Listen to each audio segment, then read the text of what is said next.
Clara was attending to her customers in a restaurant when Ang's mother walked into the restaurant and asked her that she would like to buy food. She would like to dine here, and Clara turned to check who it was, and it was Ang's mother. And she was so happy that Ang's mother came to visit her for the first time at a restaurant, and she hugged her. They hugged themselves, and she was like, "Oh, am I not welcome in this place?" And Clara told her that, definitely, you're welcome in this place. I am so happy to have you here. I am really, really happy to have you here. Mother told her that she would like to dine at a restaurant, that she does not have issue with that, and she said, "Not at all, you're very much welcome. This place is your place." And she was like, "Okay, let me take you to the place where you would dine, that this place is a general place." And that Ang's mother was not like, no, I'm also a customer. This place is okay. We can find somewhere here to sit. Then I can dine here. Oh, don't worry about it. And they went to sit down. And she was admiring the place and was like, "Oh, this place is lovely. You've done a good job here." And she was like, "Yes, all thanks to Ang's. And I'm forever indebted to him. I am grateful for his kind gestures." Then Ang's mother told her that, yes, it's good to be appreciative of the people that have helped you. But in order not to break yourself, you cannot continue to be indebted to them, to always please them, to make them happy. But you just have to free yourself from it. Then they both smile about it. Welcome, guys. Welcome to another episode of When Marriage Becomes a Nightmare, the most scary marriage ever, episode 19. Yes, you heard me right, episode 19. This is a very educative series. I have learned a lot, to tell you the truth. I have learned a lot from this series. Number one, I got to learn that you don't trust people too much. The people you trust might end up being the people that will harm you. Yeah. Your best friends, the people you feel can never harm you, are the one that will end up harming you. I have learned so much from it. And kudos to Mr. Aloy. Kudos to him. If you've not liked our channel, please kindly do so by giving us a thumbs up. And also subscribe to our channel for us, so that we'll continue to bring more to your view on this our channel. And also follow us for more. Let's ride. And they kept on talking. Then she said something, and Clara was like, she doesn't understand. And she was like, the other day you came to my house and you slapped my son due to some misconception that you had. And I know you didn't know the truth of everything. But to tell you the truth, I was so happy.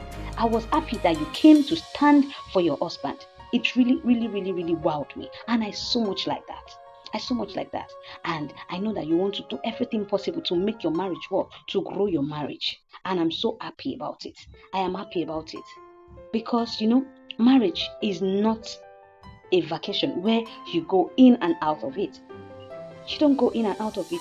You and your husband, Jonathan, you guys are joined together for life. Marriage is a lifetime thing. It's not something you work out on anytime you feel like. So you must try everything possible to make sure your marriage works. Yes, you must try everything possible within your power to make sure your marriage works, so that you can have a sound mental health. That is my advice to you as a mother. Yeah, she said it right. Because in marriage is not something, it's not a game.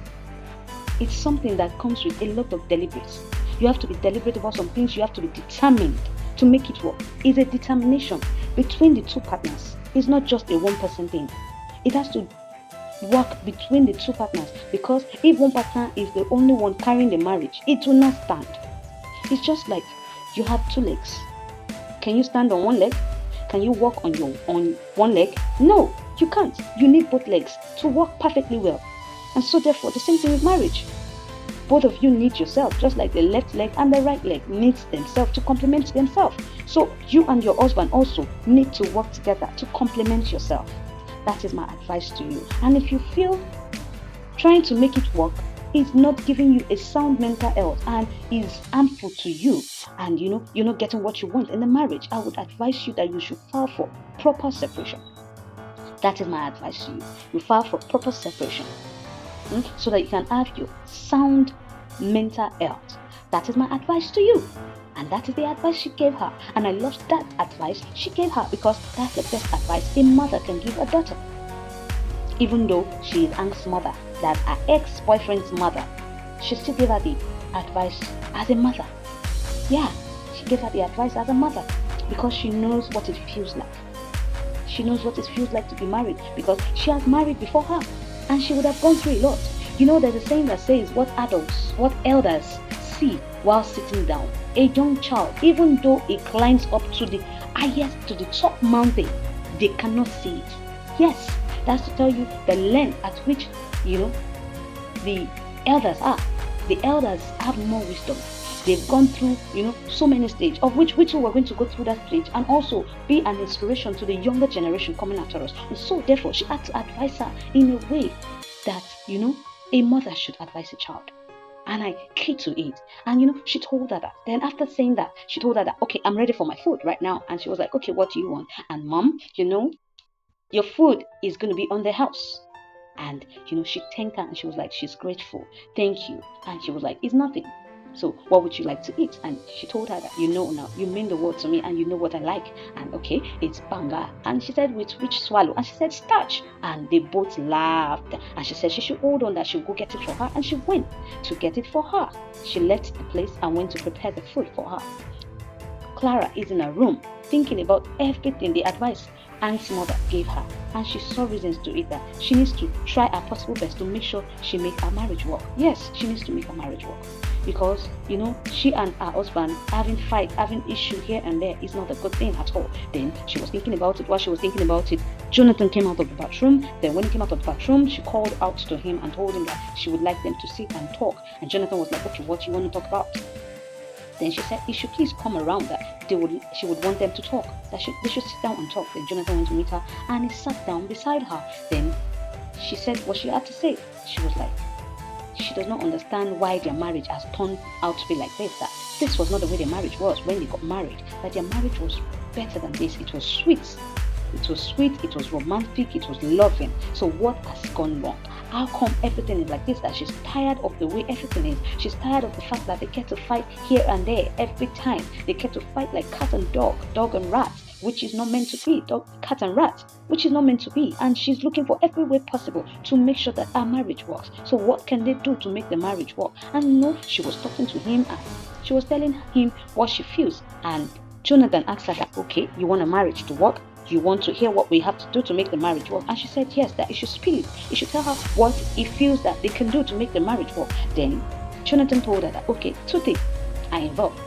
And the number 1 thing is you have to stop seeing angst. You have to stop talking to angst. You have to stop your communication with angst. And at the same time, you have to take it away from your head. You don't want to have anything to do with angst again. Any discussion you have with you, I don't want to hear any discussion about angst with you again. Then secondly, you're going to hand over your restaurant to me. I'll be in charge of the restaurant. I'll be the one to decide what the customer eats and don't eat. Then while you sit back at home, I run the restaurant. I take over. I take full charge of the restaurant. That is what I want you to do. And that is the only way our marriage can work. Then Clara asked him that, okay, if I don't agree to it, then what will happen? And he was like, well, you can as well kiss the marriage goodbye, because it's as well as was separated already, that everybody can go back to the way they do things. Everybody can go back to the way they stay as neighbors. Let's just put flatmates. Yeah, because as it is, they are staying in the same apartment as flatmates. Then when he said that, Clara was like, are you hearing yourself?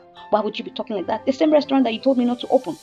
So now, because the restaurant now is thriving and has grown, you now feel you can now come and tell me that I should give you the restaurant. It's not possible. I'm not going to do such. I will not do such thing.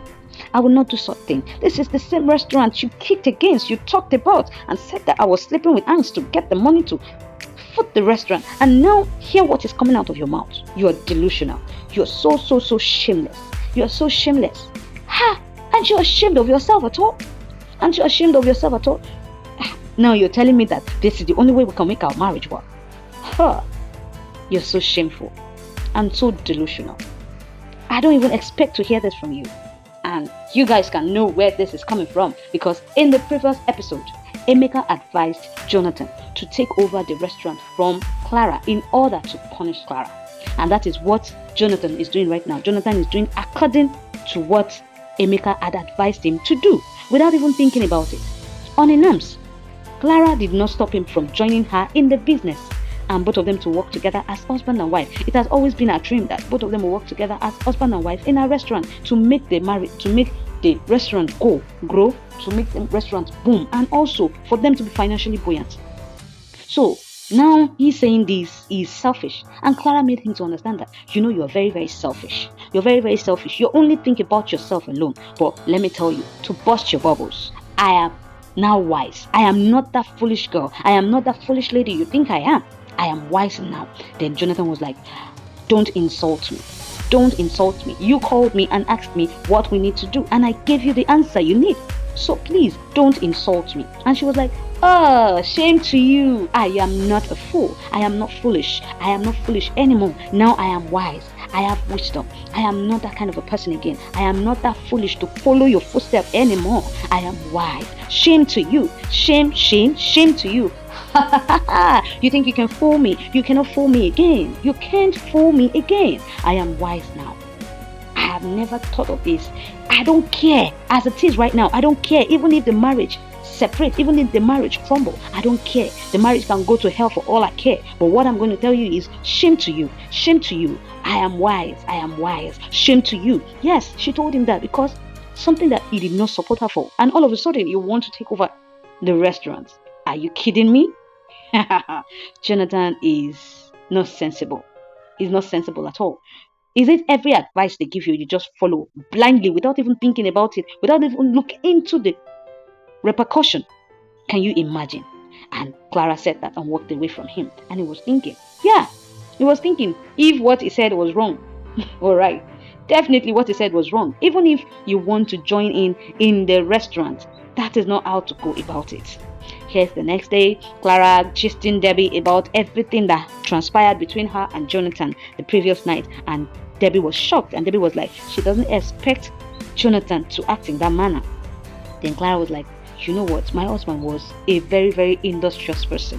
He was very, very industrious before. He was someone that even when he was working then, he was also doing other things, and he was taking care of us, he was caring for us, he was there for us, he was paying our bills, he was doing everything. I don't just know what has come over him. And Debbie was like, are you mean? Why are you using the word worse?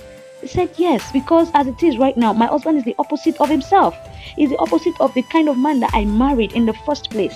And that I never knew that things would turn out to be like this. And Debbie was like, didn't you know before? He said, I didn't know when I was getting married to him that he was going to change and turn the way he is right now, because he's the opposite of himself. And Debbie kept on talking to her, telling her that, that one thing about men is that when they lose it, when they were taking the responsibility before and maybe they lose or they were lost at the point and the other partner takes charge of it and they start taking the responsibilities, and the man realized that the partner is taking the responsibility, they become relaxed, they become lazy about it. Because why? The other partner is already taking charge of it, and so they would want to choke you up with all the responsibilities. But one thing I want you to know is that if you stop taking care of the bills, he will sit up and realize that the bills are on me and it's piling up, I need to make sure that I take care of it. He will do so. And Clara was like, are you saying I should not help my husband? And she was like, no, I'm not saying you should not help your husband, but what I'm trying to tell you is that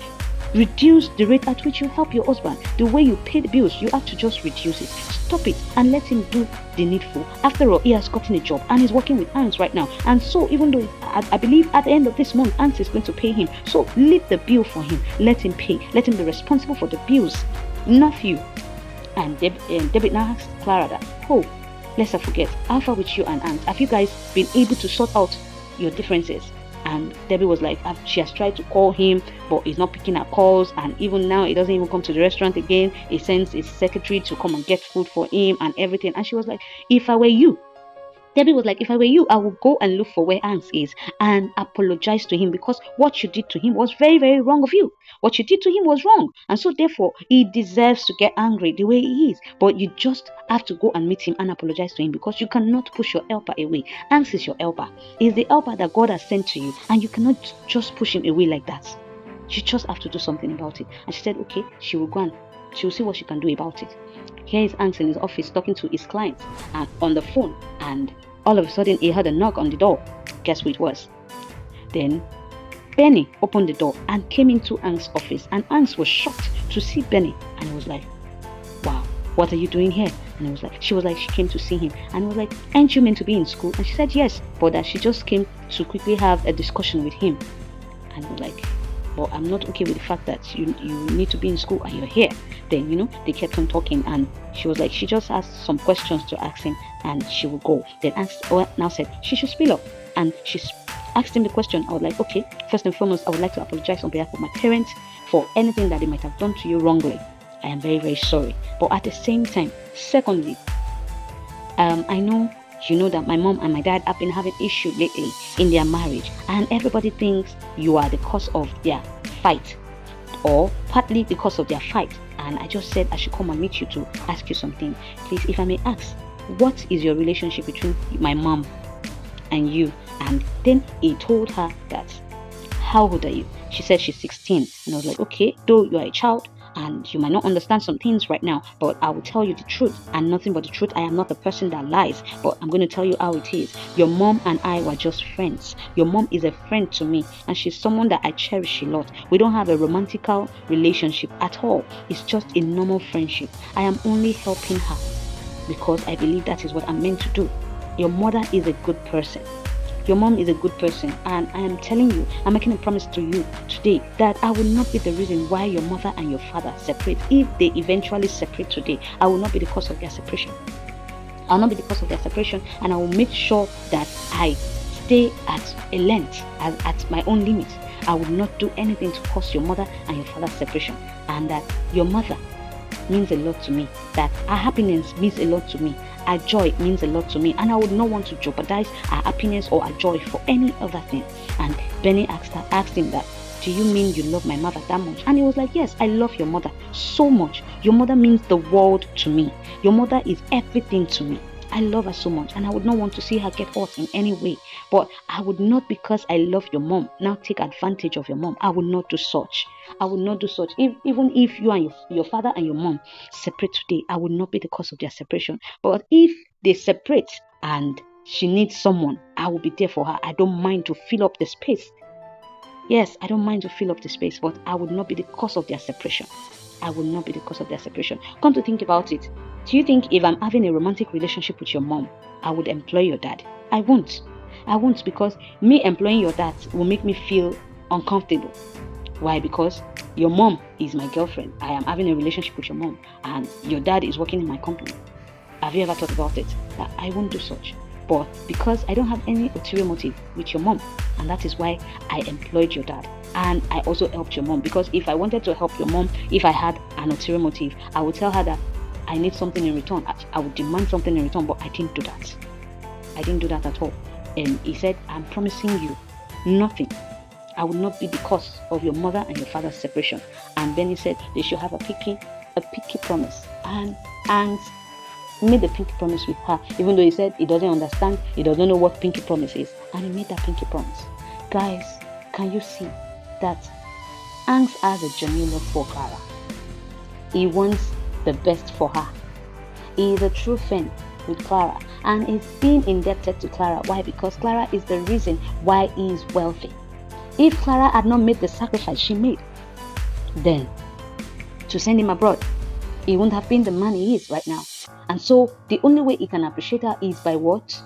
Standing by her, making sure that she's on her feet, fighting for her financially. That's the thing. That is the thing. And if you remember when Clara and Jonathan were talking, Clara told Jonathan that you are feeling intimidated by a man that has come to help your family, that has come to take your family away from poverty, that has come to save you people, save us so that we will not die of hunger, so that we will not die in poverty. That is what Hanks has come to do. Hanks is acting more or less like an angel in their life. He's helping them out. And what Hanks told Ben is the truth. If he was having any romantic relationship with a mom, he won't offer the husband a job. He would not. He would not. And he would have demanded something from the wife, from the mother. But he has a genuine mind towards her, and that is why he's doing what he's doing. If you've not liked our channel, please kindly press the like button for us, and also subscribe to our channel for us for more episodes on this series. Yes, and guys, I would like you guys to go to the comment section and tell me what you feel about this series. What do you think about it? Do you think, as Benny, as she has heard the truth from Hanks now, what do you think will come out of it? Do you think she would stand on Hanks' side or still stand on her father's side? Please let me know in the comment section. And also, the request Jonathan made, do you think is the right thing for him to do? Do you think it's sensible enough? Please go to the comment section and tell me what you feel. I want to learn from you guys. And as for me, the advice Hank's mother gave Clara is the best advice she can give her. It's the best advice any mother can give a daughter. So go to the comment section and tell me what you feel about everything that happened in this episode. Yes, thank you. Just sit down, relax, wine and dine while we wait for the next episode. I'm sure that the next episode is going to be awesome. It's going to wow you. Till we meet again. It's a bye for now.